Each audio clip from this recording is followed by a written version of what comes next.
Selamat datang dan kembali lagi di BT Channel. Jaksa Penuntut Umum (JPU) sempat meminta ex-Menteri Pendidikan, Kebudayaan, Riset, dan Teknologi, Mendikbudristek, Nadiem Makarim untuk tidak dengan entengnya menyebut Presiden di dalam persidangan. Hal itu terjadi dalam sidang lanjutan kasus dugaan korupsi pengadaan laptop Chromebooks dan Chrome Device Management (CDM), dengan agenda pemeriksaan Nadiem sebagai terdakwa, Senin, tanggal 11 Mei tahun 2026.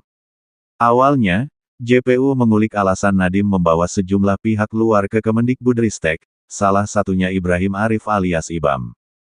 Di dalam 200, di luar daripada pergantian daripada ujian nasional ke asesmen nasional, Bapak Presiden di dalam ratas memutuskan bahwa digitalisasi pendidikan menjadi keniscayaan dan Kemendikbud harus membuat platform-platform aplikasi yang bisa digunakan sekolah untuk meningkatkan efisiensi, untuk mendapatkan data yang lebih baik daripada masing-masing sekolah, dan untuk memperbaiki sistem belajar pembelajaran yang ada di dalam sekolah.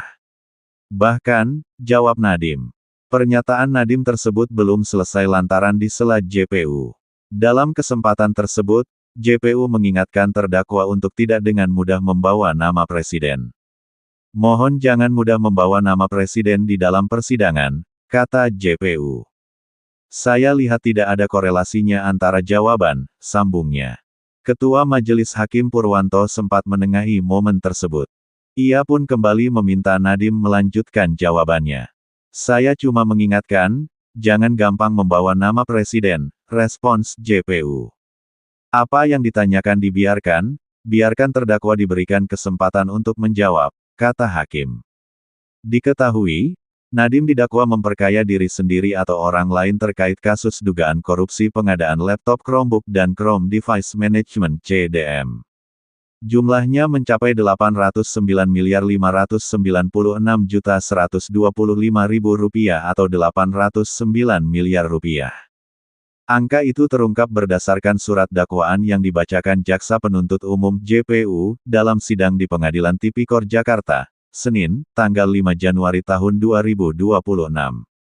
Memperkaya diri sendiri atau orang lain atau suatu korporasi yaitu terdakwa Nadiem Anwar Makarim sebesar Rp809.596.125.000, ujar jaksa. Jaksa mengatakan dugaan perbuatan melawan hukum Nadiem itu dilakukan bersama mantan konsultan Kemendikbudristek Ibrahim Arif alias Ibam, mantan Direktur SD Kemendikbudristek Sri Wahyuningsih, dan mantan Direktur SMP Kemendikbudristek Mulyatsyah. Selain itu, kata jaksa, Nadiem diduga memperkaya pihak lain yang merupakan perorangan ataupun korporasi. Dalam dakwaan disebutkan, terdapat 25 orang yang diduga diperkaya dalam pengadaan laptop Chromebook di Kemendikbudristek. Jaksa mengatakan kerugian negara dalam perkara ini mencapai total Rp2,1 triliun.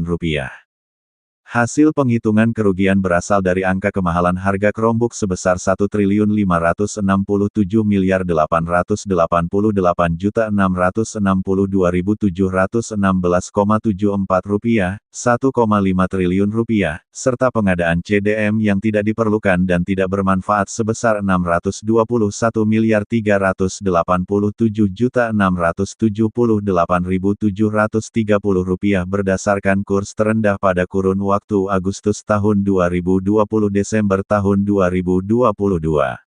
Jaksa menilai perbuatan terdakwa melanggar pasal 2 ayat 1, dan, atau pasal 3 junto pasal 18 Undang-Undang Tindak Pidana Korupsi Jo pasal 55 KUHP. Pada intinya, pasal itu mengatur tindak pidana korupsi dengan menyalahgunakan kewenangan atau bertindak melawan hukum yang merugikan keuangan negara, baik secara sendiri maupun bersama-sama dengan pihak lain. Bagaimana menurut Sobat BT semua tentang hal ini? Silahkan beri komentar dan sarannya, terima kasih.